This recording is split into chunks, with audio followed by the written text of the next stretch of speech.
एक बार फिर आपका भाग्य गीत चैनल पर हार्दिक अभिनंदन और स्वागत है। एक बार फिर आप राधा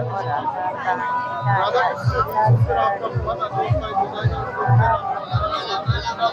शानदार। आप एक बार बने रहे हमारे यूट्यूब चैनल पर जो हम आपको सुनाते हैं राधा कृष्ण। आया द्वारका पोरे से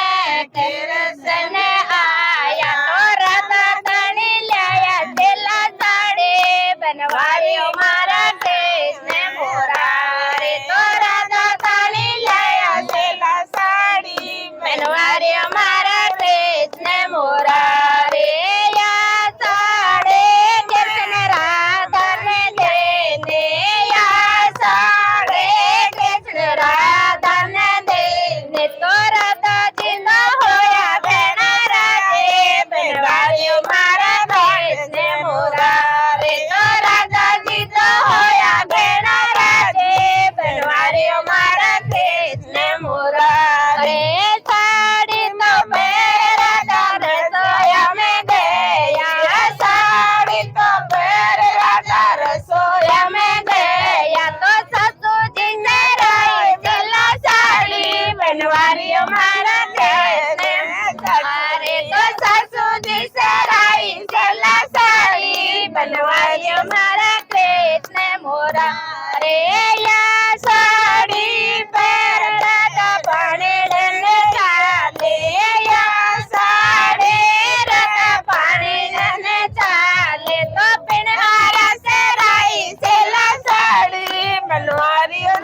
मुरारी का ठाकुर जी ने गिनी सेला साड़ी बनवारी अरे मंदिरिया में बैठा बैठा ठाकुर जी हाँ से मंदिरिया में बैठा बैठा ठाकुर जी हाँ से तो या तो आज करिए राधा प्यारी बनवारी हमारा कृष्ण मुरारी का आज करिए राधा प्यारी बनवारी हमारा कृष्ण मुरारी के वो ठाकुर जी थने गुजरी लगे प्यारी के वो ठाकुर जी थने गुजरी लगे प्यारी तो कहीं थने राधा लगे थारी बनवारी हमारा कृष्ण मुरारी तो कहीं थने राधा लगे थारी बनवारी हमारा कृष्ण मुरारी नहीं और राधा जी मन गुजरी प्यारी लागे नहीं और राधा जी मन गुजरी प्यारी लागे तो नहीं मन राधा लगे थारी बनवारी हमारा कृष्ण मुरारी तो नहीं मन राधा लगे थारी बनवारी हमारा कृष्ण मुरारी साईं धमन जी कृजी लागे थारी सॉरी तेरे माथे पर लो मारो तेरा दादा हमारे माथे पर लो मोरिया तो गुजरी धारे तू प्यारी मनवारी हमारा कृष्ण मुरारी तो गुजरी धारे तू प्यारी बनवारी हमारा कृष्ण मुरारी दया गुरु जिला साड़ी जे कोई गावे सिला साड़ी का जन्म मरण मिट जावे बनवारी हमारा कृष्ण मुरारी का जन्म मरण छूट जावे बनवारी हमारा कृष्ण मुरारी जे कोई सुने सिला साड़ी जे कोई सुने सिला साड़ी तो जन्म जन्म सुख पावे बनवारी हमारा कृष्ण मुरारी तो जन्म जन्म सुख पावे बनवारी हमारा कृष्ण मुरारी जो कोई गावे सिला साड़ी जो कोई गावे सिला साड़ी जन्म मरण छूट जावे बनवारी हमारा कृष्ण मुरारी जन्म जलन मिट जावे बनवारी हमारा कृष्ण मुरारी कुंवारी गावे घर वर पावे कुंवारी गावे घर वर पावे प्यारी को तेरे खिलावे बनवारी हमारा कृष्ण मुरारी तो प्यारी को तेरे खिलावे बनवारी हमारा कृष्ण मुरारी बूटी गावे गंगा जमुना नहावे बूटी गावे सागर नहावे मैं तो गावा सावर लगावे मैं गावा मारो सावर लगावे तो बाज बकोटा जावे बनवारी हमारा कृष्ण मुरारी तो बाज बकोटा जावे बनवारी हमारा कृष्ण मुरारी बोला राधा कृष्ण की जय हो बोला गुजरी का श्याम की जय हो। देखिए किस प्रकार से राधा जी की साड़ी है वो दूसरी को दे दी गई है और राधा जी किस प्रकार से कृष्ण से नाराज होती है इस गाने के माध्यम से इस भजन के माध्यम से आपको पता चलेगा। आप लाइक करें शेयर करें हरे कृष्ण, आगे रे। ना भूलें। धन्यवाद।